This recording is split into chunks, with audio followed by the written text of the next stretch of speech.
안녕하십니까. 서평원 변리사입니다. 오늘 그 창업자, 예비 창업자 또는 창업자 여러분들과 함께 되게 어렵게 느껴질 수 있는 지식재산권에 대해서 보도록 하겠습니다. 저는 상상특허 대표 변리사를 하고 있고요. 저희 상상특허법률사무소를 좀 소개하자면 스타트업, 중소기업, 중견기업 국내에서 변리사 사무실 중에 올해 아마 특허 출원 건수로는 저희가 아마 1등을 할 것 같은데 이런 중소기업에 어떤 필요한 솔루션들을 잘 제시해 줄 수 있는 그런 특허 사무소다, 이렇게 좀 주장할 수 있을 것 같습니다. 네. 그리고 특허청 심사관, 제가 특허법 교육교수 현직으로 하고 있고요. 신규 특허청 심사관님들, 입사하시는 심사관님들, 기술고시, 행정고시 합격 출신이나 박사 특채 분들에게 첫 연수원 교육과정에서 특허법 전담 교수를 지금 하고 있습니다. 중소벤처기업부 비즈니스지원단 자문위원 하고 있고요. 창업선도대학, 지금은 초기 창업 패키지, 제가 올해도 아마 예비 창업 패키지 심사위원장으로 지금 들어가게 돼 있는데, 국가 지원 사업들, 그런 쪽의 심사를 좀 많이 하고 있습니다.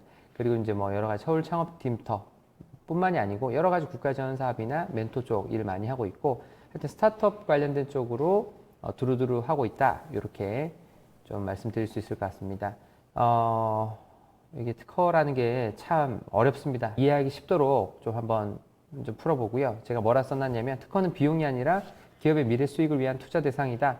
실제로 스타트업을 하시는 분들께서 특허를 내셨을 때 굉장히 많은 효용을 누리시는 경우가 많은데, 이따 뒤에서 왜 그러한 효용을 누릴 수 있는지, 왜 특허를 해야 되는지에 대한 부분에 대해서 좀 이해를 해드리겠습니다. 스타트업이 왕년에 전 세계에서 짧은 기간에 가장 많이 팔린 핸드폰으로 유명했던, 이게 이제 갤럭시 S2에 관한 내용인데, 갤럭시 S2가 굉장히 흥행을 하고 성공을 했음에도 불구하고 논란이 굉장히 많았었습니다. 애플하고 논란이 많이 있었죠. 결과론적으로는 삼성도 특허가 많이 있었기 때문에 디펜스를 할 수가 있었는데, 애플하고 이 소송에서 만약에 삼성이 특허가 없었더라면 진짜 큰일 날 수 있었던 사안이었습니다.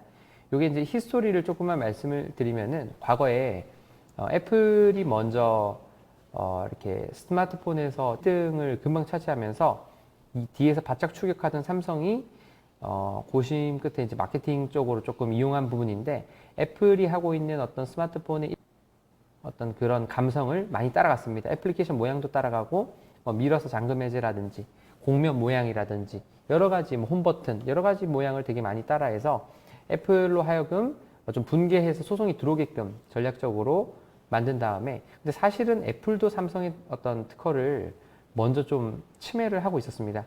애플이 원래 아이팟 만들던, mp3 만들던 회사였어요.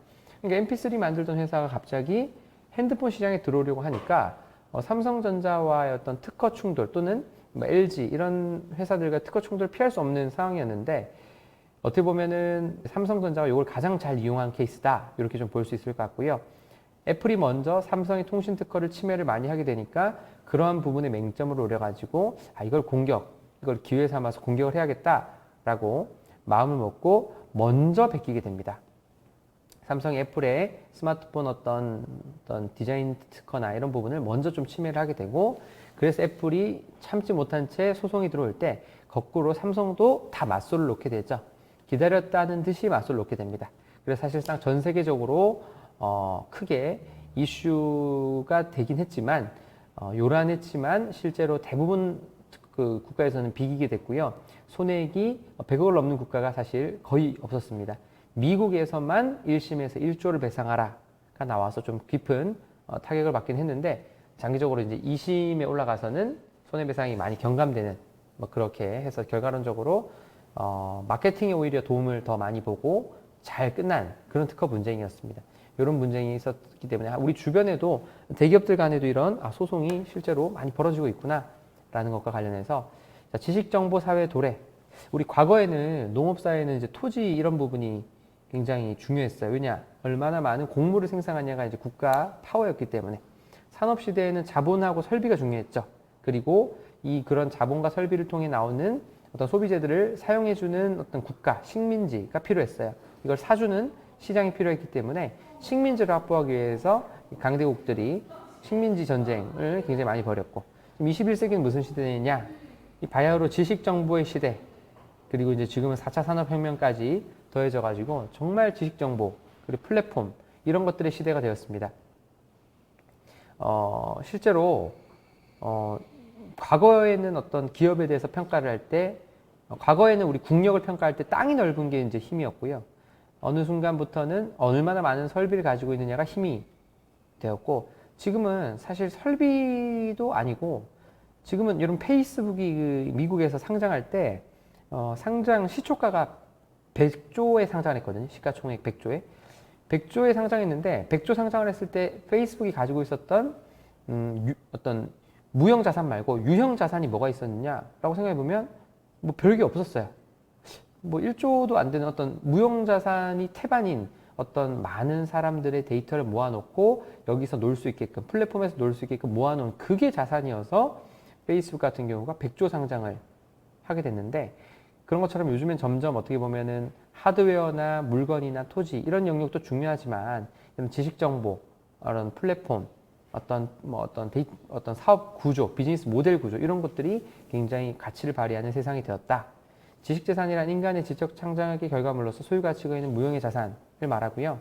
왜 특허가 필요하냐라고 하면, 여기 보시면 개인용 비행기를 발명을 했는데, 라이트 형제가 원래 여기 지금 지식재산권이 없으면 사업화라는 과정에서 복제품이 막 출시가 돼가지고 발명자들이 발명 활동을 포기하게 되는 이런 문제가 발생할 수가 있는데, 지식재산권이라는 특허 상표 디자인이 어디서 제재를 해주느냐, 불법 복제품 출시 요 단계에서 불법 복제를 하지 못하도록 그렇게 만들어 줌으로써 어떻게 보면은 발명자들의 발명에 대한 인센티브를 계속 준다, 이렇게 조금 이해를 하시면 될 것 같습니다.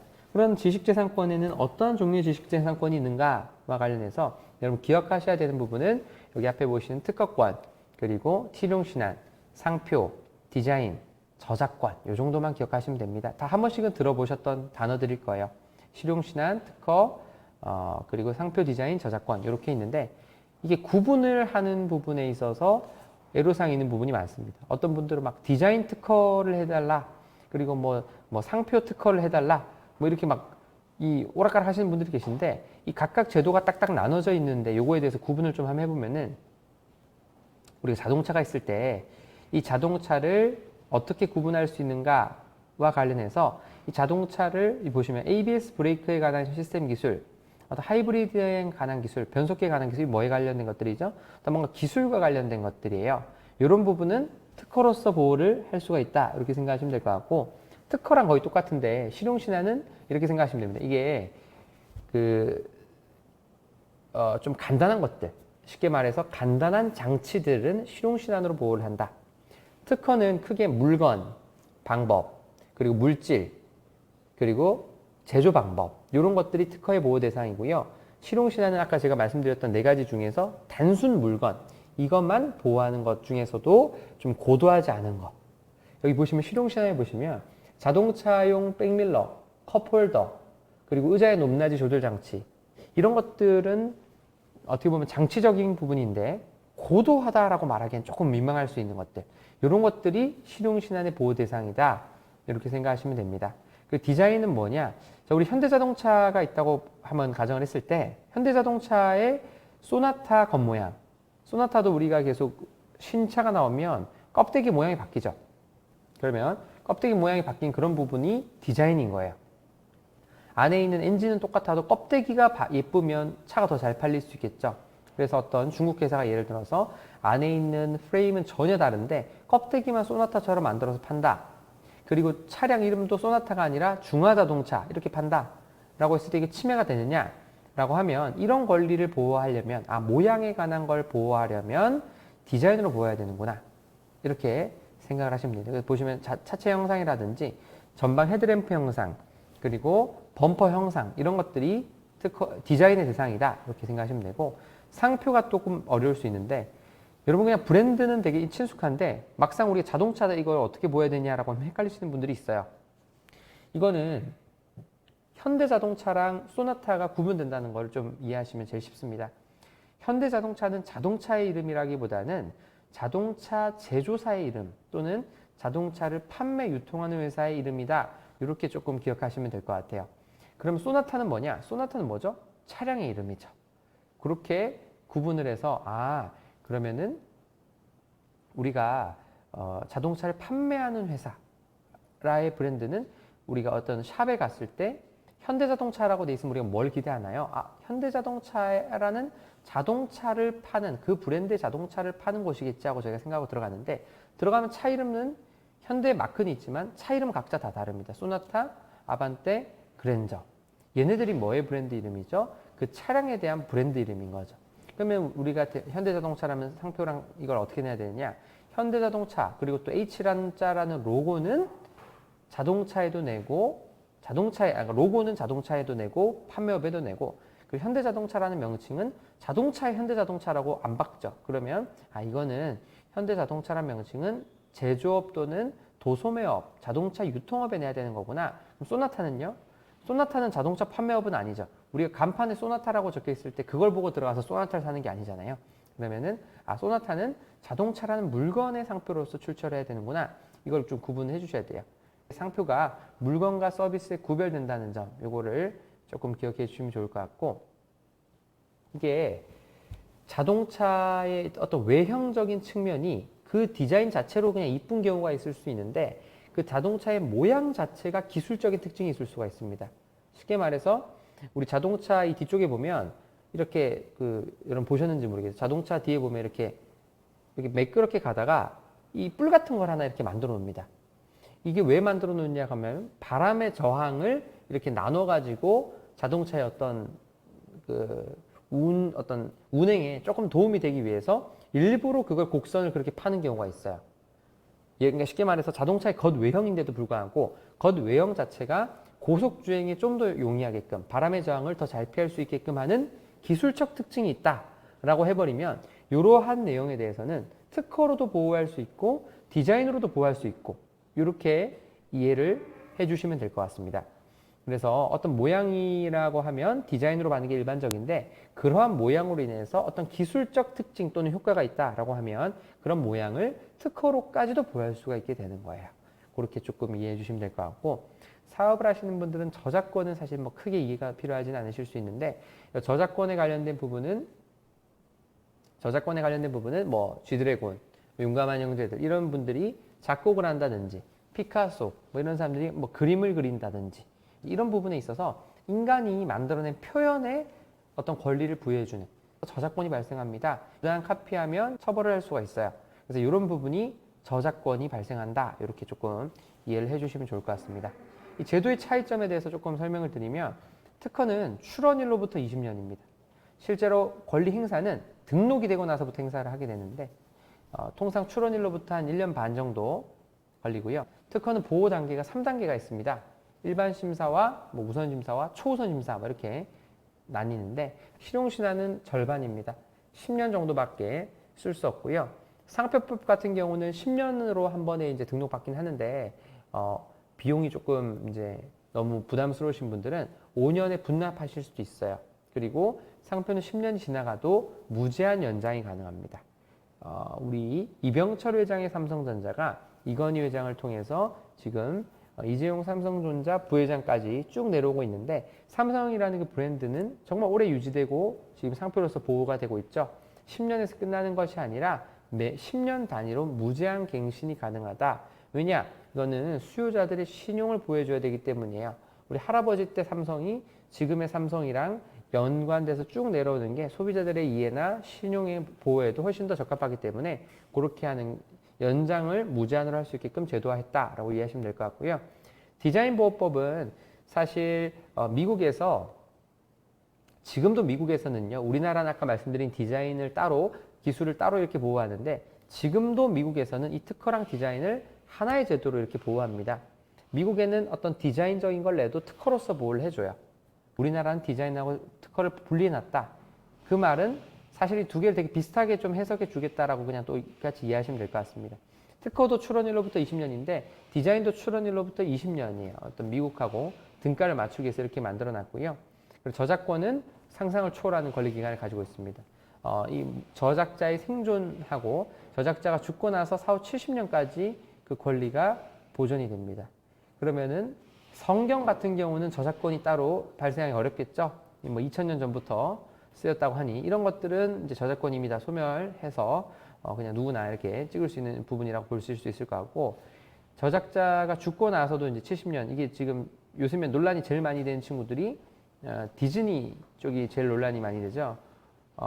이 월트 디즈니사가 우리 회장님, 디즈니 회장님이 돌아가신 지 50년이 넘었는데, 이 4, 5, 70년이라는 법이 과거에 4, 5, 50년이었어요. 4, 5, 50년이었다가 디즈니 회장님 돌아가신 지 7, 8, 9년째 되는 해에 로비를 해가지고 4, 5, 70년으로 미국에서 법이 바뀌면서 지금은 전 세계적으로 다 70년으로 이렇게 못을 박아버렸는데, 엄청나죠. 엄청난 이제 디즈니가 실제로 이렇게 로비를 할 수밖에 없었던 이유가 1년에 저작권료, 월트 디즈니가 만들어 놓은 어떤 부분 때문에 발생한 저작권료가 조단위다. 그래서 그 조단위로 들어오는 소득을 갑자기 뚝 끊어지려고 하니 애로사항이 발생하다 보니까 요 법을 이렇게 바꿔놨다. 이렇게 조금 이해를 하실 수 있을 것 같습니다. 자, 그리고 넘어가서 우리 지식재산권 활용의 성공한 예와 실패한 예를 좀 나눠서 보여드리면은, 옛날 한국에 세한미디어라고 있었습니다. 세한미디어 같은 경우는 mp3를 좀 거의 우리나라에서 최초로 상용했음에도 불구하고 어떤 개량 발명에 대한 보호가 미흡해서 어떤 그런 부분 때문에 후발 진입주자들이 들어오는 것에 대해서 시장 방어를 성공하지 못했습니다. 그런 부분 때문에 결국에 나중에 장기적으로 시장에서 도태돼서 밀리게 되죠. 이런 부분에서 지식재산권 활용에 성공한 예와 실패한 예. 근데 성공한 예로 보면은 아이팟 같은 경우는 좀 완전 성공한 기업이에요. 아이팟 같은 경우는 어떤 터치라든지 어떤 여러 가지 부분에 대해서 지식재산권을 너무 잘 해놔가지고 후발주자들이 들어오는데 굉장히 어려움을 많이 매기면서 이렇게 성장해온 업체인데, 이런 부분에서 원천 특허가 있더라도 어떤 개량 발명 보호에 굉장히 심기일전해야 된다. 좀 이렇게 신중을 가해서 좀 열심히 해야 된다라는 거를 좀 이해할 수 있는 대목입니다. 그리고 이제 기업 내에서 지식재산권 관리의 중요성과 관련해서 보시면은 이 누구죠? 니치야 화학공업의 나카무라 슈지 박사님에 관련된 내용인데, 이게 이제 여러분 빛의 3원색이 있어요. 그러니까 레드, 그린, 블루라고 해서 RGB 요 세 가지가 빛이 색깔이 섞이면은 흰색, 백색광이 됩니다. 백색광, 백색 LED 조명 같은 경우가 빛의 3원색인 RGB 다이오드를 써가지고 만드는 건데, 전 세계적으로 레드 다이오드, 그린 다이오드는 개발이 완료됐는데 블루 다이오드가 개발이 안 돼서 LED를 못하고 있는 상황이었어요. 그때 이 나카무라 슈지 박사님께서 블루 다이오드를 전 세계 최초로 개발하셔서 노벨상까지 수상을 하십니다. 그래서 이렇게 발명하게 된 이 특허는 직무 발명에 의해서 원래 직무와 관련된 부분에 대해서 직원이 발명을 하면 이 발명은 회사로 귀속된다라는 게 우리나라뿐만이 아니라 전 세계적인 직무 발명 보호법에 관련된 내용이에요. 그런데 이거에 대해서 개인 발명가 또는 연구원의 발명에 대해서 회사가 인수하는 조건으로 그 상응하는 보상금을 지급하도록 되어 있었는데, 실제 사안에서 얼마를 보상했느냐, 밑에 보시면 나오는데 2만 엔을 발명 보상금으로 지급을 합니다. 우리나라 돈으로 얼마죠? 20만 원 정도 수량이죠. 20만 원 정도 먹고 떨어져라 식으로 이제 보상. 우리나라 근데 지금 현실도 뭐 매한가지예요. 이거를 발명을 평가하고 하기가 너무 어렵기 때문에 일률적으로 하나 특허 출원하면 얼마 이런 식으로 많이 하게 되는데, 이렇게 하다 보면은 무슨 문제가 발생할 수 있냐, 이 종업원이 정당한 보상을 받지 못했다고 생각을 해서 이 부분에 대해서 소송을 할 수 있는 여지가 많이 생기게 됩니다. 실제로 나카무라 슈지 씨가 20만 원의 직무 발명 보상금을 받고 너무 화가 나서 회사를 퇴사한 다음에 회사를 상대로 소송을 제기하시죠. 그래서 200억 엔 1심에서 우리나라 돈으로 2천억 원을 배상하라가 나왔습니다.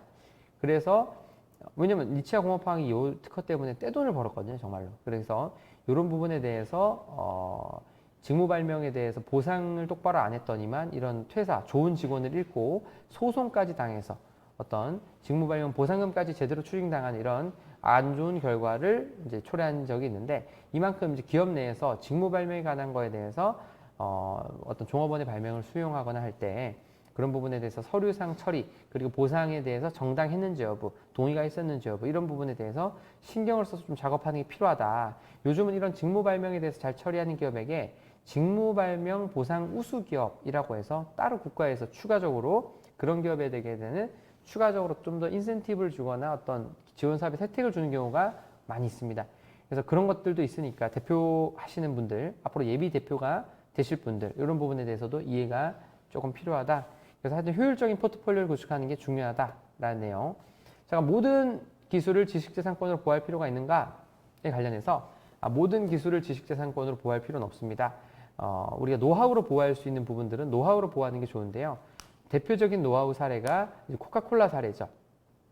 지금도 전 세계에서 코카콜라 그 제조 방법을 아는 사람이 4명밖에 없다고 해요. 이 코카콜라 회장단들밖에 없다고 하는데, 코카콜라 같은 경우는 그 방법을 오픈하지 않고 몇십 년에 가깝게끔 계속해서 전 세계적으로 독점적인 지위를 지니고 있는데, 누가 만약에 코카콜라 제조 방법을 빼돌려서 세상에 오픈하면 코카콜라는 보호를 못 받습니다.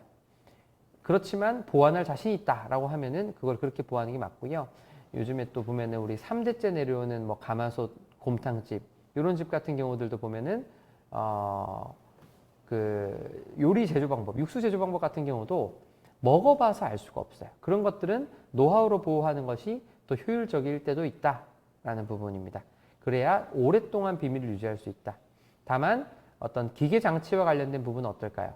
단순히 요즘에 우리 전자 장비들, 기계 장비 단순한 것들은 요즘에 뜯어보면 전부 다 어떻게 만드는지 확인을 할 수가 있다 보니까 그런 부분에 있어서는 따라하기가 쉬운 부분에 있어서는 특허로서 보호를 안 하면 후발주자들이 너무나도 쉽게 따라올 수 있다.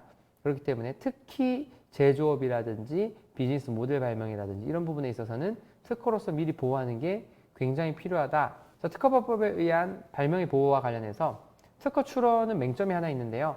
출원을 하게 되면 독점권을 주는 대신에 그 발명이 공개가 됩니다. 1년 6개월 후에는 이제 발명이 공개가 되게 되는데, 발명이 공개가 된 후에는 본인 출원하고 나서 1년 6개월 안에 등록시키는 게 가장 바람직한 절차인데, 1년 6개월 안에 등록이 안 된 상태에서 이제 공개가 되고 나면 나중에는 본인 출원 때문에 본인이 등록하는데 애를 먹는 경우도 발생을 합니다.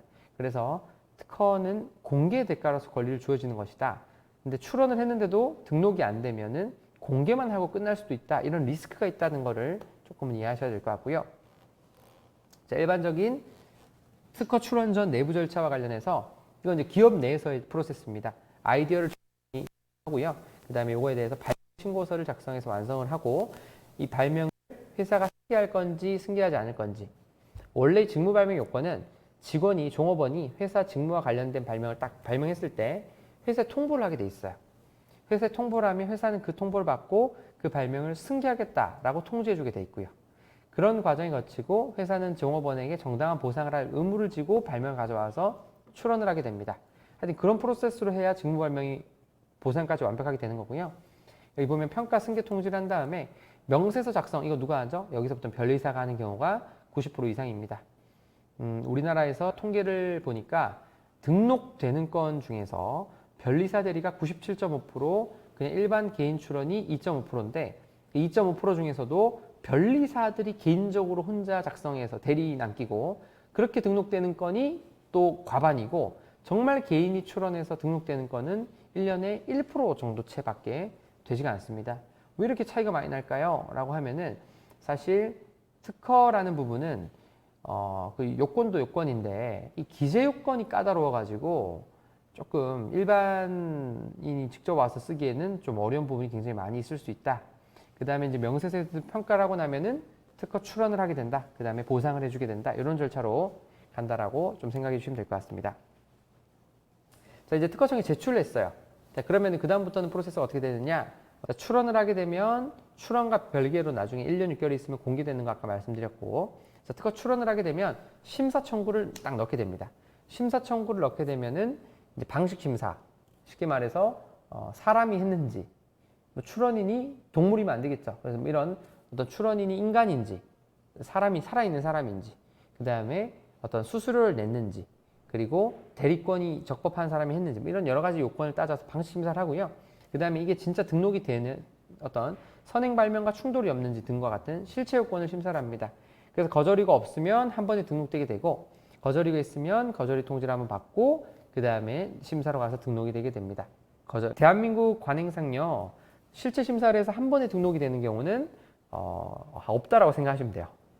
한 번에 등록되는 경우는 없고요. 무조건 의견 제출 통지서 한 번은 거절이가 나와서 그거에 대해서 보완을 했을 때 등록이 되도록 지금 관행상 운영이 되고 있습니다. 그래서 그 한 번의 의견이 나왔을 때 개인 출원하셨던 분들도 변리사들 찾아오는 경우가 많으세요. 이거 어떻게 극복해야 되나요? 극복이 너무 어렵게 돼 있다 보니까 이렇게 돼 있는데, 이 거절을 심사관이 계속하면 어떡하나요? 이거 거절을 심사관이 계속하면 이 부분에 대해서 계속해서 다툴 수 있습니다. 보시면 거절이 통지받고 나서 심사한 다음에 또 거절됐어요. 그럼 재심사 청구를 또 할 수 있고요. 또 거절됩니다. 그러면 거절 결정 불복 심판 청구를 할 수 있고요. 또 거절되죠? 그러면은 우리 심판원을 넘어서 나중에 특허법원에 불복할 수 있게 되고, 또 그러면은 대법원에까지 우리 소송을 할 수 있게 돼 있습니다. 그래서 우리가 한 심사에 대해서 뭔가 절차가 꼬이거나 문제가 있으면 대법원까지 다퉈볼 여지가 있다, 이렇게 생각해 주시면 됩니다. 자, 우리 특허 요건 판단 순서, 여기 이제 한눈에 좀 먼저 보면 특허법상 발명에 해당하는가와 관련된 이슈는 이런 거예요. 요 내용 자체가 발명이어야 돼요. 쉽게 말해서 자연법칙 그 자체, 우리 물건이 가만히 내버려두면 이렇게 저절로 떨어진다, 뭐 이런 것들, 이런 것들은 자연법칙 그 자체예요. 어느 한 명이 독점할 수 없는 자연법칙 그 자체와 관련된 내용들은 아니에요. 연력학 제2법칙, 관성의 법칙, 에너지 보존의 법칙을 추론하겠다, 이런 거 안 됩니다. 자연법칙 그 자체는 안 되고요. 반복 재현성이 없는 거 안 돼요. 쉽게 말해서 이 사람이 하면 되는데 이 사람이 하면 안 된다, 이런 거 안 됩니다. 예를 들어서 뭐 류현진이 직구를 160km로 던지는 방법, 이거 안 됩니다.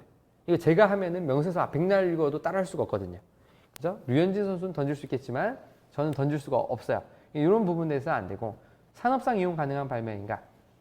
기술적으로 지금 실시가 안 돼도 상관없어요. 상용화가 지금 되지 않아도 상관없다는 거예요. 근데 뭐가 상관이 있어요? 기술 구현이 지금 가능한가 이슈인 거예요. 그러니까 이런 거죠. 5살짜리 아이가 뭔가 하늘을 나는 자동차에 관한 특허를 하겠다고 가져왔습니다. 그런 부분에 대해서 특허가 될 수 있을까요? 그러니까 어떻게 썼는지 내용을 보니까 5살짜리 아이가 쓴 명세서를 읽어보니까 자동차의 날개를 달아서 이렇게 펄럭거리면서 날아오릅니다, 이렇게 써놨어요. 특허 될까요? 특허 안 됩니다. 왜죠? 구현이 딱 봐도 말이 안 되는 거, 불가능해 보이잖아요. 차가 날개짓을 통해서 난다, 불가능해 보이는데 또 누가 하늘을 나는 자동차를 가지고 왔는데 앨런 머스크가 출원을 해요. 앨런 머스크 씨가 엔진에 대해서 뭐 슈퍼 무슨 나노 무슨 파티클 입자를 이용한 엔진으로 자동차의 중력보다 더 큰 힘을 하중을 아래쪽으로 바람을 쏘면서 나르는 거에 대해서 과학적으로 미분을 막 해가지고 식을 입증해가지고 가져왔어요. 그래서 이 부분에 대해서 내가 출원을 하겠다. 특허 될까요? 됩니다. 지금 아직 그런 자동차는 없더라도 기술적으로 어떻게 하겠다는지 말이 되게끔 써오고, 이게 기술적으로 구현이 가능한 정도면 충분히 가능해요. 그래서 특허라는 거는 지금 현재 기술 가치로서, 전 세계에 있는 기술 가치로서 구현할 수 있다라고 하면은 이거 특허가 된다. 아직 그 제품이 없어도 돼요. 그렇게 좀 이해하시면 될 것 같습니다. 그럼 라는 부분. 자, 그다음에 출원서, 아까 제가 말씀드렸죠. 왜 개인 출원이 등록이 잘 어려운가? 이 발명이 구체적으로 기재되고 청구 범위가 명확한가? 이게 되게 심플해 보이는데 굉장히 어려운 말이에요. 명확한가? 그 방금 쓴 그 표현이 명확한가를 따지는데 이게 굉장히 어렵습니다, 여러분. 출원 전에 동일한 발명이 없어요. 세상에 기존에 있던 건 특허를 안 내주죠. 이것뿐만이 아니라 세상에 기존에 없었고 기존에 없었던 것보다 더 나은 효과가 있어야 되는 거예요. 어떤 내가 기존에 없는 구성으로서 기존에 있던 어떤 구성들보다 더 나은 효과가 있어야 된다. 이 진보성까지 극복을 해야 등록이 가능하다, 이렇게 이해해 주시면 될 것 같고, 문화, 연극, 음악 이런 것들은 저작권으로 받아야 될 부분이고, 공소양속에 반하는 발명 이거 안 되죠. 연구기간 안 됩니다. 무한동력 하시는 분들 제가 많이 싸우는데 무한동력 안 돼요, 여러분. 무한동력이 에너지 보존의 법칙에 반하죠. 단순한 정보 제공을 위한 그냥 단순 정보 제공, 이런 것들은 특허에서 대상에서 제외된다. 산업상 이용 가능성은 아까 말씀드렸던 것처럼 지금 실시하는 것뿐만이 아니라 충분히 기술상으로 실시 가능하기만 하면 되는데, 기술이 발달해서 장래 실시 가능한, 이건 안 된다고 제가 말씀드렸습니다. 그래서 이런 부분이 있고, 의료업의 경우에도 인체를 직접적인 구성 요소로 하는 수술, 치료, 진단 방법은 불가하다라는 점, 이런 내용이 있다. 산업상 이용 가능성에서 주로 많이 까이는 것 중에 또 하나가 의료업에 관해서 인간을 치료하는 방법, 인간을 진단하는 방법, 인간을 수술하는 방법, 이런 것들은 특허 대상에서 전부 제외입니다. 쉽게 말해서 인간에 대해서 직접적으로 뭔가 하는 방법론적인 거는 인간 존엄성과 관련된 부분이기 때문에 특허에서 인정을 해주지 않아요. 다만 의료기기, 의약품 같은 경우들은 가능하다. 쉽게 말해서 인간을 대상으로 하는 방법론적인 것들만 안 되는 거지, 인간을 대상으로 뭔가 어떤 수술을 수행하는 어떤 기구라든지 어떤 약이라든지 이런 것들은 특허 대상이 여전히 된다. 신규성, 새로운 거여야 된다는 거죠. 자, 그럼 진보성, 기존에 자, 우리 연필하고 지우개 하면 예를 들어 볼게요. 자, 연필하고 지우개가 있는데 연필하고 지우개를 제가 세상에 둘 다 연필도 공지, 지우개도 공지인 상황에서 두 개를 그냥 딱 합쳐요. 그래서 연필 지우개를 딱 만들었습니다. 연필 지우개를. 그래서 연필 지우개를 제가 특허를 냈는데 이 등록이 되느냐? 연필 지우개가 없는 시절에 다시 돌아가서 출원한다면 충분히 등록이 될 수 있어요. 연필이 공지, 지우개 공지인데 이거 뒤에 붙일 때 여전히 연필이 갖고 있었던 쓰는 효과 있고요. 여전히 지우개가 갖고 있었던 지우는 효과가 있습니다. 근데 무슨 효과가 더 생겼죠? 두 개를 합침으로써 보관이 용이하다. 또는 분실을 잘 안 한다. 뭐 이런 여러 가지 또 이슈들이 발생할 수가 있죠. 그리고 지우고 싶을 때 바로 지울 수 있다. 그래서 이런 추가적인 효과가 발생하면 충분히 특허가 될 수 있다. 여기 적혀 있는 내용이 그런 내용입니다. 기존에 있는 효과가 알파, 그 다음에 뭐 베타인데 새로 우리가 만들어낸 A 플러스 B를 합쳐서 만들었는데 효과가 더 크다. 뭔가 베타 효과가 있다라고 하면 이게 특허가 베타가 아니라 감마 효과가 있다고 하면 이게 특허가 될 수 있다. 이렇게 생각해 주시면 될 것 같고요. 자, 우리 공제의 주장은 뭐냐? 방금도 제가 강의 직전에 질병관리본부에서 전화를 받았습니다. 논문을 내버렸는데 특허를 낼 수 있나요? 이런 질문이 들어왔어요. 할 수 있나요? 할 수 있습니다. 논문이 공개가 되면 신규성 위반 아닌가요? 먼저 앞에 있는 거잖아요. 자, 본인이 공지한 부분에 대해서 그 공지를 시킨 날로부터 1년이 지나지 않는 경우, 1년, 공지한 요 시점으로부터 1년이 아직 지나지 않는다면 1년 이내에 이렇게 출원하게 되는 경우에는 특허를 받을 수가 있어요. 본인이 여기도 나와 있는 것처럼 학회 발표일로부터 12개월 이내에만 출원하면 학회 발표를 공지가 되지 않은 것으로 보고 심사를 해준 제도가 공지예외 주장 제도입니다. 이런 제도가 있기 때문에 논문을 급하게 낸다 하더라도 공지가 되지 않은 것으로 보고 심사를 할 수 있다. 다만 이제 무서운 게 뭐냐면 제가 논문에서 학회에서 공개를 하면 제3자가 이걸 보고 가서 출원하는 이게 쥐약이거든요. 그래서 이렇게 되면 이거는까지는 보호가 좀 애로사항이 있을 수가 있어요. 그래서 가급적이면은 이제 공지에 주장 안 하고 출원 먼저 하고 발표하는 게 가장 제일 좋고요. 부득이하게 발표를 먼저 했다. 그럼 어떻게 하는 게 좋죠? 그러면은 이 부분에 대해서 공지외 적용 주장을 해서 보완을 하는 게 바람직하다. 여기 맨 밑에 보면 특정 국가의 경우 공제외 규정을 적용받지 못함. 이게 어느 나라냐면 중국이에요. 중국. 중국 같은 경우는 공산당이 지정해준 학회, 공산당이 인정하는 대학교에서만 공지한 것만 공제외 적용 주장이 가능해요. 그래서 우리나라에서 그냥 뭐 유튜브에 띄었다 이러면 바로 사유나라입니다. 그냥 날아가는 거예요. 그래서 중국 같은 경우는 공제외 적용 주장이 안 되기 때문에 조금 애로사항이 있어서 좀 이런 걸 할 때 생각을 잘하고 출원하실 필요가 있다. 자, 특허권 활용과 관련된 내용 보겠습니다. 특허를 하나 낼 거다라고 하면 방어적 목적이 1번이에요. 특허를 하나만 낸다고 했을 때는 방어적 목적이 가장 크다. 쉽게 말해서 내가 하는 지금 뭔가 내가 물건을 만들기 위해서 공장을 지었는데 남이 제가 지은 공장을 폐쇄하라. 여기서 만든 제품 다 폐기하라. 이게 최악이거든요. 그래서 요거를 피하기 위해서 일단 내가 하는 사업의 특허를 먼저 받을 것. 그럼 남이 이걸 받고 해코지 하는 걸 못하기 때문에 그래서 방어적인 목적이 1번이다. 이렇게 좀 생각하시면 될 것 같고요. 내가 이렇게 A를 만들어서 쓰는데 상대방이 A-로 만들어서 약간 꺾어서 쓴다. 나는 A를 가지고 특허를 받았는데 상대가 A-, 또는 A-를 가지고 쓴다라고 하면은 이런 애들까지 제재하려면 어떻게 해야 되느냐? 이럴 때는 특허 하나만 내는 게 아니라 처음 낼 때 A, A-, A-, A' 이런 식으로 해서 비슷한 것들을 많이 포트폴리오, 군집화를 이렇게 시켜서 특허를 받으면은 나중에 포괄적인 어떤 권리 행사를 할 수가 있어요. 그래서 방어적인 측면이 1번이고 이제 2번으로 가서는 남을 못 쓰게 하는 공격적인 측면까지. 그리고 특허를 가지고 자산으로서 활용할 수 있다. 현물 출자나 어떤 무용 자산으로서 평가를 해가지고 특허를 가지고 참고로 IP 대출이라는 게 있어요. IP 대출. IP 대출 같은 경우가 저희가 사실 많이 하는데 특허를 등록받으면은 이 특허 등록받은 걸 가지고 평가를 할 수가 있어요. 평가를 해서 그 금액만큼의 담보대출을 땡겨오는 게 가능합니다. 실제로 저희가 이제 발명지능을 통해서 이렇게 돈을 끌어다 올 수가 있어요. 그래서 특허를 평가해서 조금 평가 등급이 낮으면 한 2, 3천, 평가 등급이 좀 높게 나오면 한 개당 1억. 뭐 그런 식으로 해서 뭐 최대 한 4억까지도 돈 땡겨오는 게 가능합니다. 그래서 이런 지원 사업들도 있고, 이걸 가지고 아예 법인 설립할 때 현물 출자하는 경우도 있고, 절세 수단으로도 많이 써요. 쉽게 말해서 특허라는 게 가치가 굉장히 탄력이기 때문에 좀 내일 한번 더 할 텐데 절세 수단으로서도 많이 활용이 됩니다. 여기 들어가시면은 우리가 상표, 상대방의 상표, 상대방의 디자인, 상대방의 특허에 대해서 키프리스에 들어가면 확인을 해볼 수가 있어요.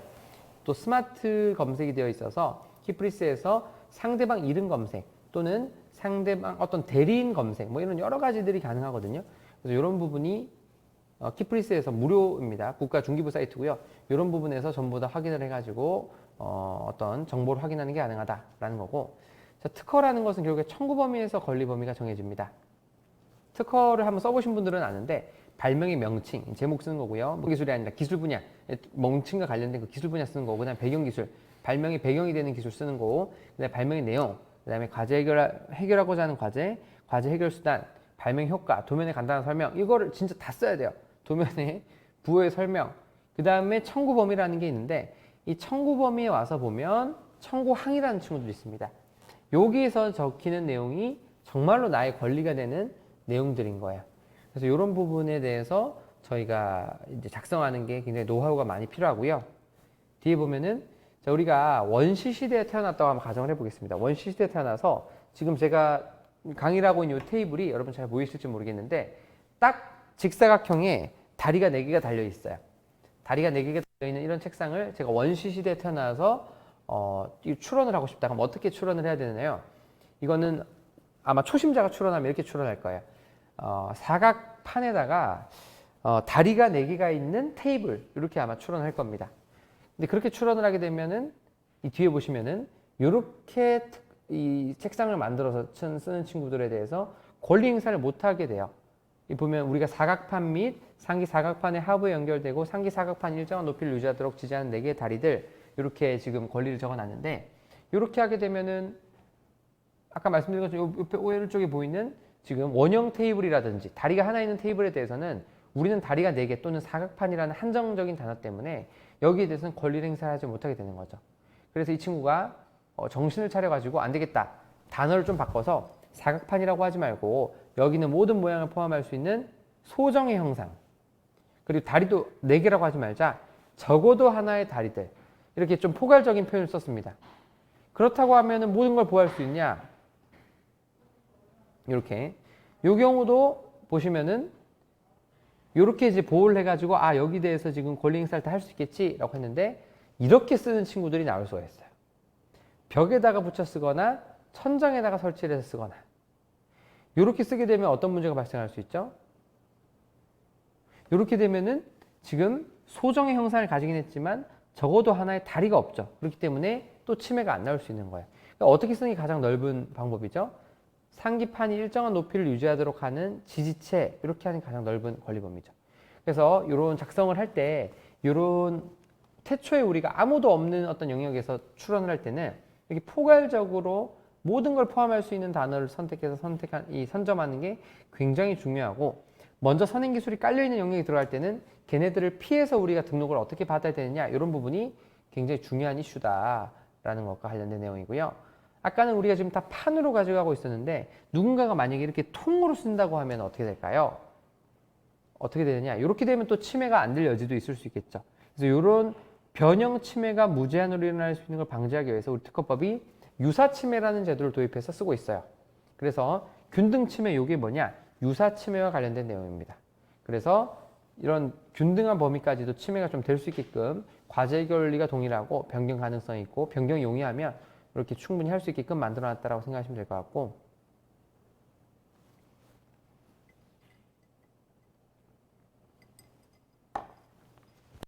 자, 일체형 송수하기, 다이얼을 포함한 본체, 그리고 상기 본체와 송수하기를 연결하는 연결선을 포함하는 전화기.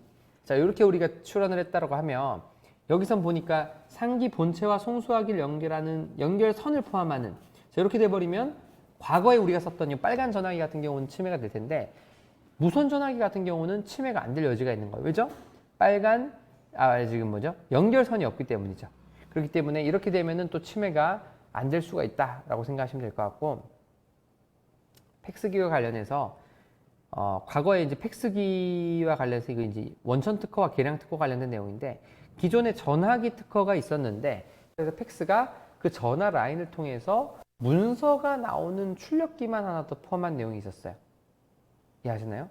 그래서 요 내용이 있었는데, 자, 일체형 송수화기와 관련된 전화기 특허를 받은 다음에 뒤에 있는 팩스가 또 등록이 됐습니다. 특허 침해가 되는 부분을 다 포함하고 추가로 하나 더 포함했는데, 더 나은 효과가 있으면 이 경우에도 충분히 특허가 될 수 있다. 쉽게 말해서 개량을 해서 기존에 없던 효과를 만들어만 낼 수 있으면 충분히 특허를 받을 수가 있다. 그래서 팩스기가 전화기인가? 전화기죠. 충분히 전화기 역할을 수행하니까요. 팩스 기능이 추가되는데도 침해가 되는가? 침해가 됩니다. 왜냐? 내용만 다 포함하면 침해가 됩니다. 이 경우 서로 간에 어떻게 해야 되는가? 본인도 특허를 서로 받았는데 어떻게 해야 되는가와 관련해서 서로 간에 쓸 수 있게끔 하는 제도를 특허법이 크로스 라이센스 또는 통상실시권 허여심판이라는 제도를 통해서 두고 있습니다. 일단은 쉽게 말해서 남이 특허권이 원천이 있는데 내가 후발주자로서 그 원천 특허를 다 포함하는 걸 사용하게 되면 어떻게 하느냐와 관련된 거에서, 해당 앞에 있는 특허가 A라고 할 때 내가 A를 다 포함하고 A 플러스 B로 간다 하더라도 일단 내게 등록되면 서로 비벼볼 여지가 생긴다. 서로 라이센스 협상을 할 수 있는 제도를 특허법이 두고 있다. 이렇게 이해를 좀 하시면 될 것 같습니다. 자, 포대 금반원의 법칙이 뭐냐면은, 자, 우리가 추론하는 과정에서 의식적으로 권리를 제외한다고 판단하는 케이스, 이런 거죠. 보시면 추론 당시에는 일체형 송수화기 다이얼 및 키패드 중 어느 하나를, 다이얼 및 키패드 중 어느 하나를 포함한다고 했죠. 근데 제가 추론하는 과정에서 어떻게 하느냐, 앞에 지금 이 선이 달린 이 친구 때문에, 다이얼이 있는 선행 기술 때문에 안 되겠다, 얘를 피해서 해야 되겠다 해서 키패드를 포함하는 본체 이렇게 바꿨어요. 다이얼 및 키패드 중 어느 하나를 포함하는 거에서 문제가 되니까 다이얼을 지우고 키패드를 포함한 본체 이렇게 했습니다. 근데 이 경우에 우리가 권리 행사를 하려고 할 때 지금 보니까 다이얼을 포함하는 거라고 했으니까 여기 밑에서 권리 행사를 하려고 하면은 A에 대해서 권리 행사를 할 수 있느냐? A에 대해서는 권리 행사를 못 해요. 왜죠? 유사 침해도 안 나옵니다. 왜죠? 다이얼을 추론하는 당시에 이거를 권리를 제외하려는 의도가 명확했죠. 그렇기 때문에 이렇게 의식적으로 제외한 부분에 대해서는 권리 행사를 할 수 없다. 이 부분이 포대 금반원의 원칙과 관련된 내용입니다. 그래서 여기 추론하는 과정에서 내가 넣었다가 선행기술 문제 때문에 빼게 되는 경우, 이런 경우들은 어떤 특허 보호 범위에서 제외가 될 수 있구나라는 것만 조금 이해를 하시면 될 것 같고, 수업이 생각보다 좀 일찍 끝났는데, 지식재산권의 종류가 뭐가 있느냐와 관련해서 특허, 실용신안, 디자인, 상표, 저작권 등이 있다. 아까 말씀드린 이 5개만 좀 기억하시면 되고요. 특허랑 실용신안은 99%가 같은 제도다. 다만 권리 보호 기간이 10년과 20년 차이가 난다. 그리고 국가 지원 사업을 할 때 뽀대에서 좀 차이가 난다. 보여주기 시기에서 디자인, 실용신안하고 특허는 차이가 좀 많이 나요. 그리고 실용신안은 단순히 물건을 보호하는 데 반해서 특허는 물건, 물질, 제조 방법, 그리고 뭐 여러 가지 물질의 결합 관계 뿐만 아니라 이런 것들까지, 방법론까지도 보호한다라는 거 좀 기억하시면 될 것 같고요. 개량 발명이 있을 경우에 개량 발명도 보호할 필요가 있다. 직무 발명 제도 잘 못하면은 직원함, 좋은 직원 오히려 내보내고 불화를 만들 수 있다는 점 잘 기억해 주시고, 청구 범위가 중요하다. 이런 부분이 핵심이라고 할 수 있을 것 같습니다. 자, 1교시 Q&A 받도록 하겠습니다. 감사합니다. 변리사님 오늘 잘 들었고요. 네, 감사합니다. 지식재산권은 항상 들으면서 정말 어려운 부분이라는 생각이 드는데 그래서 오늘 설명을 잘 해주신 것 같습니다. 첫 번째 질문은요. 글로 이루어진 블로그 같은 콘텐츠를 위주로 다루는 웹 플랫폼 사업을 할 경우에는 어떤 지식재산권이 발생하나요? 저작권이 발생하게 되고요. 다만 너무 짧은 문장에는 발생을 안 합니다. 쉽게 말해서 뭐 밥 먹었어요, 뭐 이런 거라든지, 뭐 새해 복 많이 받으세요, 이런 뭐 추상적인 단순한 것들에는 발생 안 하고요. 적어도 한 16마디 정도 되는 부분에 저작권이 좀 발생을 하게 돼요. 어떤 표현이라든지 아니면 어떤 그냥 단순 문장으로 했을 때는 조금 마디 숫자가 길 때, 아니면 우리가 어떤 로고나 시안을 했을 때는 되게 짧더라 하더라도 발생을 하게 돼요. 그래서 우리 블로그 같은 걸 해보시면은 글과 함께 그림도 같이 넣게 되죠. 네. 글, 그림, 글, 그림, 글, 그림 이렇게 주로 이제 파워 블로거들 보니까 그렇게 하시더라고요. 네, 많이 하시죠. 그렇게 하시는데 그런 구성에는 저작권이 발생합니다. 그런 구성을 그대로 갖다 퍼가지고 나르게 되면 요 침해가 저작권 침해가 될 수 있고 참고로 저작권은 아까 앞에서 우리 강의 때 말씀드렸던 특허 상표 디자인 어떤 실용신안 이런 친구들은 등록을 특허청에 해야만 권리가 발생하는데 저작권은 등록을 하지 않아도 자동 발생하는 권리예요. 그렇군요. 네, 그래서 책을 쓰고 난 다음에 굳이 등록하지 않아도 그 자체로 자동으로 저작권이 발생하기 때문에 따로 보호 없이도 바로 상대방을 때릴 수 있어요. 그렇게 이해하시면 됩니다. 내가 먼저 했다는 것만 입증하면 바로 갖다 팰 수 있는 그런 구조다. 따로 그래서 뭐 보호를 하거나 이런 거는 좀 필요가 없고 그냥 그 화면을 내가 먼저 했다는 그 기록들만 잘 보호하고 있으면 캡처해서 그대로 가져간 사람한테 권리 행사를 할 수 있고 네.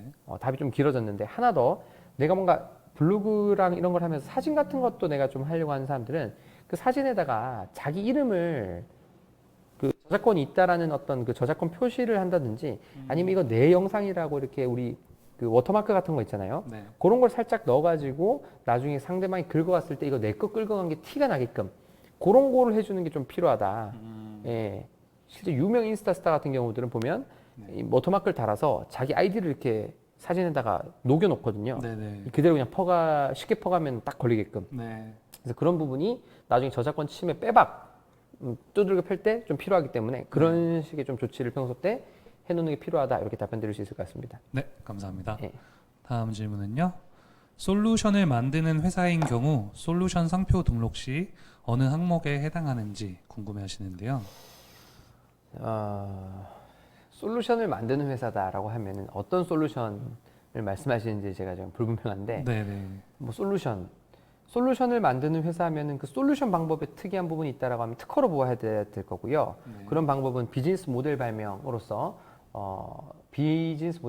좀 보호를 할 수 있을 것 같고 그러한 어떤 비즈니스 모델의 브랜드명을 달 거면 그거는 상표로 또 보호하는 거고. 네. 예를 들어서 비트코인이 지금은 이제 상용화됐지만 비트코인 거래소라는 게 이제 2017년도에 예를 들어서 좀 도입이 돼서 인기를 끌었다라고 하면 네. 비트코인이랑 이런 거를 거래하는 거래소라는 그 아이디어, 비즈니스 모델 자체를 특허로도 받을 수 있는 거고 그러한 어떤 사이트 이름을 나는 빗썸으로 하겠다. 그럼 빗썸은 가상화폐 거래소 업 이렇게 해가지고 네. 따로 상표로 보여야 되는 거고 좀 다른 건데 예 그다음에 네, 다음 질문은요. 저작권법 문의인데요. 저작권의 경우 저작물과 유사한 경우에는 법적으로 문제 삼기 힘들까요?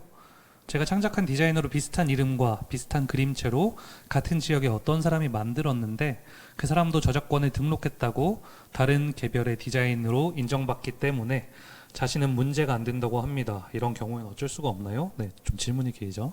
요 질문인 거죠? 네, 맞습니다.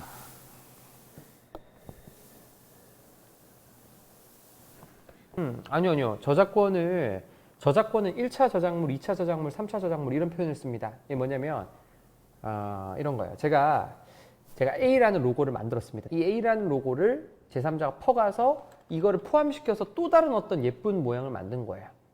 제 모양 그대로 퍼가서. 그런 걸 2차 저작물이라고 합니다. 저작물인 거를 퍼가서 새로 저작물이 되는 걸 만든 거예요. 그죠? 쉽게 말해서 전 A를 만들었는데 뒤에 있는 사람이 A 플러스 B를 만들어요. 제가 만든 A를 그대로 포함해서 모양에다가. 근데 누가 또 A 플러스 B를 퍼가서 3차 저작물을 또 만듭니다. A 플러스 B 플러스 C를 만들어요. 그러면 자, 이 지금 뒤에 A 플러스 B랑 A 플러스 B를 쓰고 있는 사람들은 전부 1차 저작물을 가진 사람의 저작권 침해 대상이 됩니다. 왜냐면 그럼 이 사람들이 저작권을 등록하든지 말든지 제가 먼저 개발했던 것만 소명되면 다 침해에 대해서 제재를 할 수가 있어요. 거꾸로 2차 저작물자 입장에서는 원작자인 저작물자를 때리기는 애로사항이 있을 수 있겠죠. 네. 그런데 A 플러스 B를 포함하는 그때 순간부터 그거를 포함하는 플러스 알파를 하는 친구들은 또 다 때릴 수가 있게 되는 거예요. 나는 왜냐? 2차 저작권자니까. 아까 A 플러스 B 플러스 C 이렇게 쓴 애들 다 처단할 수 있는 거예요. 걔가 저작권을 받았던 말던 이런 식으로 조금 이해를 하시면 될 것 같습니다. 네, 네. 감사합니다. 간단한 질문인데요. 특허 출원하고 나중에 특허 등록 시 직접 하기엔 어렵나요? 그러니까 개인이 직접 하는 거를 말씀하시는 것 같은데 특허 출원은 이런 게 있어요.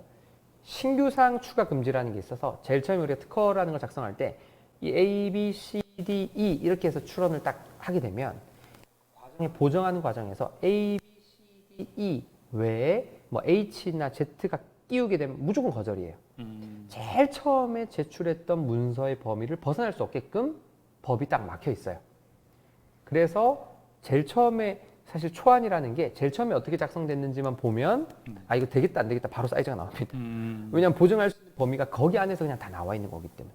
그래서 처음에 개인이 저희도 특허청 무료 상담 가보면은 개인이 직접 출원했다가 아까 말씀드렸던 거 거절 이후 처음 받고 저희를 찾아오시는데 네. 가서 보면은 막 한숨이 엄청 나와요. 아 이걸 등록시켜 달라고요? 그냥 다시 하는 게 더 빠를 것 같은데 이런 얘기를 제가 많이 하거든요. 네네. 그래서 처음에 직접 하시면 나중에 극복하기 굉장히 어려운 경우가 많다 이렇게 생각하시면 될 것 같고요. 네, 알겠습니다. 네. 다음 질문은요. 특허권 활용 항목에서 특허 등록까지 했을 때 혜택 적용이 가능한 경우인가요? 아니면 출원만 해도 적용이 가능한가요? 라고 해주셨는데 출원만 하면 말 그대로 특허청에 출원했다라는 번호가 나옵니다. 그 출원 번호가 나오는데 출원 번호만 나와도 국가지원사업에서 뭐 정성적 가산점도 들어간다 뭐 이런 말도 많이 있고 네. 한데 제가 실제 이제 지원사업 들어가서 그 가산점 란들 같은 걸 확인해 보면 항상 등록을 받았을 때 정확하게 가점이 들어가고 출원은 가산점이 들어가는 경우는 잘 없어요. 다만 가산점이 들어가지는 않다 하더라도 정성적 어떤 영향을 미칩니다. 쉽게 말해서 심사위원들 입장에서 이렇게 생각하는 거죠. 어떤 사람이 사업을 하겠다고 뭐 정말 열심히 하겠다고 가져왔는데 출원을 몇 개를 해놓았으면 이 사업에 대해서 진정성을 좋게 봐준다는 거죠. 아, 저 친구가 저런 많은 돈을 들여서 이거 기술을 보호하려고 노력도 하고 있구나 라는 거에서 정성적인 측면에서 점수가 좀 들어가기 때문에 그런 부분에서 플러스가 조금 있다. 하지만 등록은 아예 다른 얘기예요. 등록은 그냥 정량적으로 아, 저 친구 정말 태도가 마음에 안 들지만 점수를 줘야 되는 어쩔 수 없이 줘야 되는 정량적 가산점 요인이다라고 조금 생각해 주시면 될 것 같습니다. 네. 예. 감사합니다. 다음 질문입니다. 비즈니스 모델로 특허를 받고 싶은데 아직은 실제로 수행할 수 있는 능력이 부족합니다. 이전에 자전거 관련 상품으로 특허 출원을 해본 경험은 있는데 그때도 실물은 없이 설계도 그리고 제품 설명으로 특허 출원은 가능하던데 비즈니스 모델도 기술력이 준비되어 있지 않아도 특허 출원이 가능한지. 예. 이런 부분은 사실은 변리사 사무실에서 주로 다 보완을 해주는 영역이고요. 네. 특허 출원과 관련해서 이렇게 좀 생각하시면 될 것 같아요. 저희가 이제 실제 등록선을 여기가 100이라고 했을 때 대부분의 개인 고객들은 100까지 선을 못 맞춰서 저희한테 발명을 들고 오세요. 근데 이거를 변리사들이 나는 조금 머리 쓰기 싫어하시는 특히 조금 이제 약간 뭐라 그럴까요? 매너리즘이 오신 분들은 그냥 안 된다고만 얘기합니다. 이렇게 정도 수준이면은 안 돼요. 라고 그냥 더 보완해 오세요. 이렇게 하고 끝나는 사람들이 있는가 하면 안 되기 때문에 이걸 어떻게 보완해야 되는지까지 얘기를 해주는 사람도 있어요. 변리사들 중에서. 이 개인 발명의 수준이 좀 약하면 이거에 대해서 오케이 그럼 뼈대는 이해했고요. 자 그러면 여기 부분에서 저희가 조금 더 이렇게 각색을 해서 기술력이 있어 보이게끔 포장을 해서 심사관 설득하겠습니다. 이렇게 만들어 줄 수가 있거든요. 그래서 변리사를 BM 발명은 회사에 따라서 등록률 차이가 굉장히 많이 나요. 정말 많이 납니다. BM 발명 같은 경우는 대한민국 특허청에서 딱 등록률을 몇 %로 강제로 지정하고 있어요. 일반 보통 건의 절반도 안 됩니다. 쉽게 말해서 100건 출원하면 30건 정도 등록되게끔 특허청에서 정책상으로 그냥 맞추고 있어요, 완전. 그렇기 때문에 사무소마다 실력 차이가 되게 많이 나요. 어떤 사무소는 BM 발명임에도 불구하고 90% 이상 등록시킨 사무실이 있는가 하면 어떤 사무소는 BM 발명 등록률이 1-20%밖에 안 되는 사무실도 있어요. 그래서 이런 부분이 있기 때문에 그런 것들은 BM 발명을 잘하는 BM 발명의 강세인 사무실을 좀 잘 찾는 게 참고로 상상 특허는 이제 BM 특허 저희는 99% 정도 등록시키고 있습니다. 그래서 깨알 마케팅하면 이 정도 하고 있다. 좀 자랑할 수 있을 간에 다음 질문 넘어가면 될 것 같습니다. 네, 감사합니다. 이번에도 간단한 질문인데 상표 등록은 직접 하기는 어렵나요? 아니요. 상표 등록은 직접 할 수 있어요. 직접 할 수 있는데 선행기술 조사의 문제인 것 같아요. 대부분 이제 특허청 무료 상담이나 이런 데 가서 보면은 직접 하시는 분들은 자기가 예를 들어서 뭐 라이스 코어 센스라는 상표를 하면 라이스 코어 센스 딱 쳐보고 없으면 없네 하고 바로 출원을 이렇게 하시는데 상표 거절을 낼 때는 그것만 따지는 게 아니라 유사 범위까지 다 따져요. 라이프 코어 센스라고 하면 라이스 코어 센스가 있어도 거절되고 라이프 코어가 있어도 거절되고 이런 네. 유사 범위까지 따지고 영문 발음도 따지고 중국어도 따지고 뭐 이러저래 네. 나중에 소비자들이 비슷하게 발음할 여지만 있으면 다 따져요. 음, 근데 그런 것들을 사실 개인이 판단하기가 조금 어려울 수 있습니다. 좀 네. 어려울 수 있죠. 그런 부분이 있어서 네. 선행기술조사 이슈만 아니면은 네. 업무를 직접 하는 거는 그렇게 복잡하지 않다. 저희도 그래서 회사에서 서비스가 두 개인 게 네. 그냥 선행기술조사 해드리고 다 그냥 컨설팅을 해드리고 들어가면 20만 원인데 네. 고객이 그냥 다 해와서 그냥 제출만 해달라고 요청하는 경우가 있어요. 그럼 저희도 그 경우에 4만 원밖에 안 받아요. 제출만 대행해드리는 거예요. 네. 그래서 서비스가 두 개예요. 이게 저희가 다 이거를 해드리느냐 아니면 특허청에 직접 가서 하기 귀찮고 특허청에서 통지서 나왔을 때 자기가 이게 처리하기 귀찮잖아요. 네. 누군가가 친절하게 나왔습니다. 이건 이런 뜻이고요. 이렇게 됩니다. 이렇게 하면 좀 너무 편하잖아요. 네. 그래서 그거를 해주는 용어로 그냥 던지시는 분들도 계시거든요. 그래서 그런 분들은 저희가 그냥 네 제출 대행해드릴게요 해서 비용 거의 안 받고 제출 네. 대행만 해드리는 경우도 있어요. 그래서 상표는 어려운 업무는 아니다라는 점이고요. 그렇게 신청하시는 분들도 좀 많이 있나요? 네. 실제로? 상표 같은 경우는 직접 출원해서 등록하는 케이스도 꽤 많아요. 특허는 대한민국에서 직접 출원해서 등록되는 건이 2.5% 아까 개인이 네. 희박하다 이렇게 볼 수 있는데 2.5%면 네. 예, 상표 같은 경우는 그래도 한 뭐 개인이 직접 해서 등록되는 건이 한 1, 20% 이상은 되기 때문에 빈도도 꽤 있다 이렇게 좀 답변 드릴 수 있을 것 같습니다. 알겠습니다. 예. 감사합니다. 다음 질문은요. 제3자가 특허 출원한 내용이 저의 아이디어에서 비롯되었으며 이에 대한 여러 자료와 증거가 있는 경우 특허 등록이 거절되게 할 수가 있나요? 네, 가능합니다. 이론상으로 가능합니다. 아, 이론상으로 이론상으로. 가능. 특허법 33조에 뭐가 있냐면 정당 권리자 출원이라는 제도가 있어서 딱 이 발명에 관해서 정당한 권리자가 출원하게끔 또는 정당 권리자의 정당 승계인만 출원이 가능하게끔 그 외에는 전부 다 무권리자로서 등록이 안 되게끔 돼 있는데 이론상으로는 그렇게 돼 있고 소명만 잘하면 쉽게 말해서 대학 교수의 컴퓨터에다가 USB를 꽂아서 대학 교수의 논문을 빼와서 석사생이 출원한다. 네. 이거 거절돼요. 실제 소명 다 하면 거절될 수 있는데 문제는 내가 그거 진짜 개발했다라고 할 때 뇌 속을 들여다볼 수가 없기 때문에 실무를 해보면 네. 저희는 알아요. 이 사람이 무권리자, 빼돌린 사람이고 이 사람이 정당 권리자인 거 알면에도 불구하고 네. 이걸 소명해서 왜냐면 일단 무죄 추정이잖아요. 우리나라가 그렇죠. 네. 예, 정말 나쁜 놈이라고 소명을 해야 나쁜 놈이 되기 때문에 그런 충분한 정황은 있지만 확실한 물증이 항상 좀 부족해가지고 네. 실무를 해보면은 무권리자가 이기는 경우가 90% 정도고 네. 정당 권리자가 진짜 이기는 경우가 10% 정도밖에 안 돼요. 그래서 가이즈가 한마디 감히 한마디 드릴 수 있다면은 먼저 출원하면 장땡이다.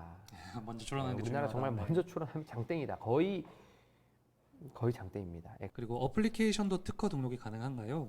애플리케이션 요즘에는 애플리케이션 특허를 출원을 굉장히 많이 하십니다. 네. 쉽게 말해서 애플리케이션 특허가 다 BM 특허인데요. 비즈니스 모델 특허인데요. 이런 거죠. 직방이나 다방 같은 플랫폼, 기존에 공인중개사가 하던 거를 온라인으로 땡겨왔다. 기존에 가연이랑 듀오가 오프라인에서 결혼정보회사를 하던 거를 요즘에 정오의 데이트, 아만다 이런 애들이 온라인에서 땡겨왔다. 이런 것들이 충분히 특허가 될 수 있고 실제 특허 출원도 굉장히 많이 합니다. 배달의 민족 이런 거 다 특허될 수 있는 영역이고 실제 특허도 있고 이런 식으로 애플리케이션에서 돌아가는 거는 전부 다 비즈니스 모델 특허의 거의 대부분 대상이 됩니다. 그렇게 이해를 하시면 될 것 같아요. 네, 감사합니다. 다음 질문은요. 출원 이후 기술 임치를 받았어도 기간이 흘러 등록을 하지 않으면 관련 내용이 공개되나요? 라고 해주셨고 같은 분께서 또 특허 출원 이후 공개를 희망하지 않아 취소할 수도 있나요? 라고 말씀을 해주셨습니다. 기술 임치를 받았다. 출원 이후에 기술 임치를 받았다. 뭐 그런 거 관련 없이 출원을 하게 되면 1년 6개월 있으면 무조건 강제로 공개가 되게 되고요. 네. 그리고 뭐 임치를 받던 뭐 어떻게 하던 기간이 흘렀는데 등록이 안 되면 관련 내용은 공개만 되고 저는 보호를 못 받고 굉장히 억울한 경우. 그래서 선행기술 조사가 굉장히 중요합니다.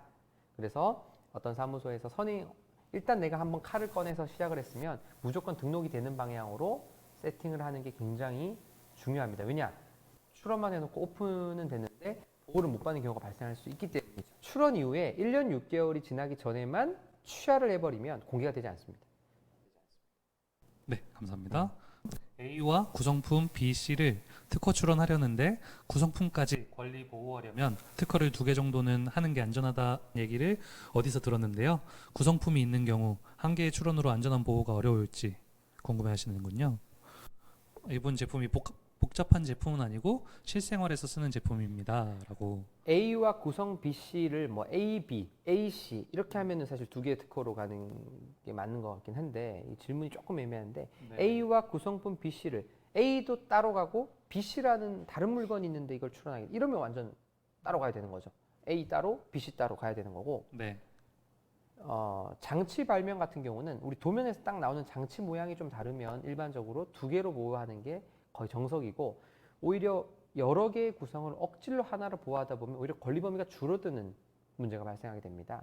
그래서 삼성 같은 경우는 어떤 요 특허를 받을 때 막 엄청 추상적으로 받는 게 아니라 어떤 이 프로세스에서 딱 그 길목에 있는 거 하나 포인트로 해서 받고 이런 식으로 많이 받거든요. 그런 포인트로 해야 이제 권리 범위가 더 잘 행사되는 경우가 많다 보니까 그렇게 많이 하고 있습니다. 네, 감사합니다. 현재 마지막 질문인 것 같은데요. 아니요. 네, 그렇습니다. 네, 빅데이터 시대에서 비정형 데이터가 하나의 경제적 재산이 될 수 있다고 생각합니다. 이때 이것이 지식재산권의 개념과 연관된다면 어떤 분야와 연결할 수 있을까요? 아울러 이와 연관된 법적인 문제는 어떤 걸 생각할 수 있을까요? 오히려 빅데이터 시대는 저작권과 충돌이 문제된다라고 제 칼럼도 사실 많이 쓰는데 빅데이터라는 게 많이 오픈된 어떤 데이터들을 우리가 다 취합해가지고 뭔가 쓸 수 있다는 건데 빅데이터는 오히려 저작권과 충돌하게 되죠. 남이 다 만들어 놓은 데이터를 쉽게 끌어가지고 우리가 조합해서 쓰는 거기 때문에 오히려 저작권과 충돌 문제가 있어서 이거는 아마도 지금 법안 논의가 엄청 많이 되고 있어요. 빅데이터를 계속 허용할 수밖에 없는 이런 환경에서 나의 저작권 있는 자료도 그 빅데이터의 DB의 하나의 일부가 되는 어떤 그런 상황에서 이거를 빅데이터를 쓰는 사람들에게 어떤 식으로 저작권료를 추징해야 되는가 굉장히 좀 많이 이슈가 되고 있다. 개인정보라는 걸 다 이렇게 좀 소중하게 이렇게 뭐 해야 되고 어떤 저작권, 나의 지식재산권은 다 보호가 되어야 되는데 그러한 저작권들이 다 한데 모여서 모일 경우에 사실 빅데이터가 파워를 발휘하잖아요.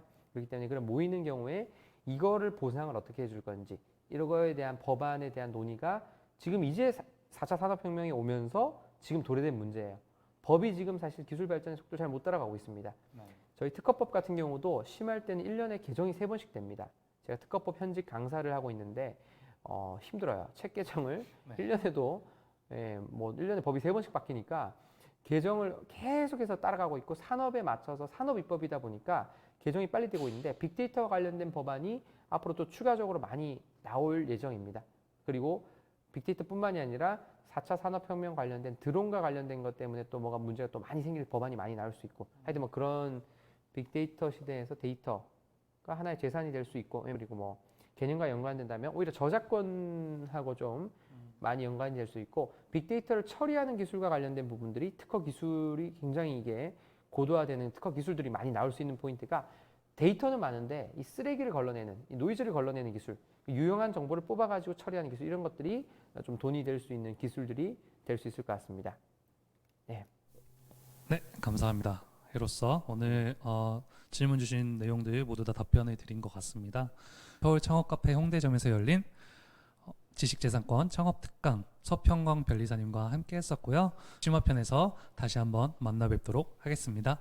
오늘 모두들 함께 해주셔서 감사합니다. 감사합니다.